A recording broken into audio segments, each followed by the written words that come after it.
Everyone, এখন আমরা বেরোচ্ছি হচ্ছে দীঘার উদ্দেশ্যে। অভিষেক গেছে তেল ভরার জন্য। হঠাৎ করে প্ল্যানিং হয়েছে, মেয়ের সামার ভ্যাকেশন একদম শেষের মুহূর্তে রয়েছে, শেষের দিকে আর কি। কদিন পরে স্কুল ভাবলাম যে চলেই যাই দীঘায়। আর যেহেতু গাড়ি নিয়ে যাচ্ছি সেই জন্য অত চাপ নেই।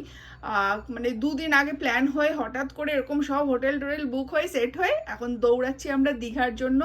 আমরা যাচ্ছি, আর যাচ্ছে অরিন্দম আর দিদিপ্রিয়া আর আদিত্যা। তো নায়রা আর আদিত্য তো ভীষণ এক্সাইটেড। সামার ভ্যাকেশনে দুই বন্ধুর একদমই দেখা হয়নি স্কুল চলাকালীন। সামার ভ্যাকেশনে এই এখন দেখা হবে। তো চলো বেরোনো যাক। অভিষেক অলরেডি গাড়ি নিয়ে তেল ভরতে চলে গেছে, আসলে বেরোবো। এখানে সব ব্যাগ প্যাক হয়ে রয়েছে। অভিষেক অলরেডি ট্রলিটা নিয়ে নিচে চলে গেছে। এখানে আছে আমার মিন্ত্রাতে অর্ডার দেওয়া জিনিসপত্র, যেটা আমি দীঘা থেকে ফিরে আসার পরে তোমাদের সাথে শেয়ার করব। অভিষেকও এসে গেছে, আর এবার হবে চেক করার পালা।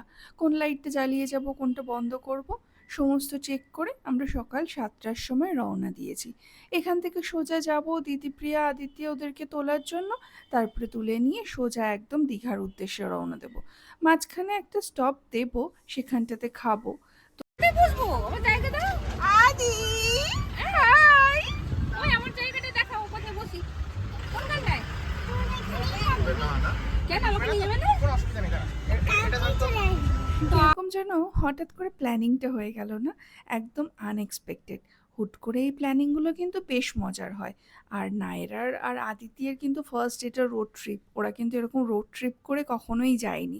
ট্রেনে গেছে, ফ্লাইটে গেছে, বাট এরকম গাড়ি করে রোডে একদম ট্রিপটা ওদের কখনোই হয়ে ওঠেনি। তো যেহেতু গাড়ি করে অনেকটা যেতে হবে না, ওদেরও খিদে পেয়ে যাবে, তাই ওদেরকে একটুখানি হালকা ফুলকা ধোসা খাইয়ে বেরিয়ে পড়েছি অনেকক্ষণই। এখন এসছি আজাদ হিন্দের ব্রেকফাস্ট করার জন্য।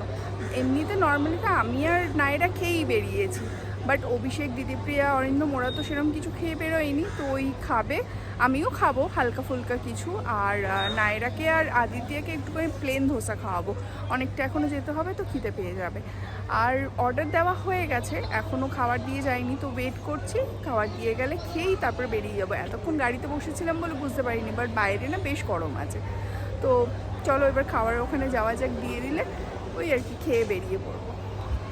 বাচ্চাদের তো হালকা ফুলকা খেলে হয়ে যাবে, কিন্তু আমাদের এই দুই বড় মানুষের কি হবে? তারা একদম রসিয়ে কষিয়ে খাওয়ার জন্য অর্ডার দিয়েছে আলু পরাঠা আর তার সঙ্গে লস্যি। আমি আর দিদিপ্রিয়াও কিন্তু তার মধ্যে ভাগ বসিয়েছি। তারপরে আমরা সোজা একদম গাড়ি চালিয়ে পৌঁছে গেছি দীঘায়।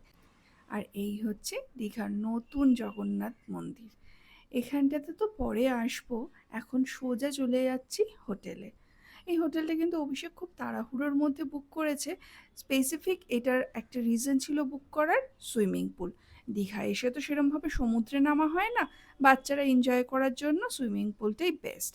তারপরে দেখো বিকালবেলা বেরিয়ে পড়েছিলাম, আর এখানটাতে এসে বাচ্চাদেরকে এন্টারটেন করার জন্য এই গাড়িগুলো তো রয়েইছে। হোটেল থেকে বিচে যাওয়ার পথে না এই দোকানটা চোখে পড়েছিল। এখানে বেশ সুন্দর হ্যান্ডক্রাফট জিনিস পাওয়া যাচ্ছিল। এই ঝুড়িগুলো আমার ভীষণ পছন্দ হয়েছে। এগুলো না স্টোরেজ বক্স হিসেবে ভীষণ ভাল লাগবে।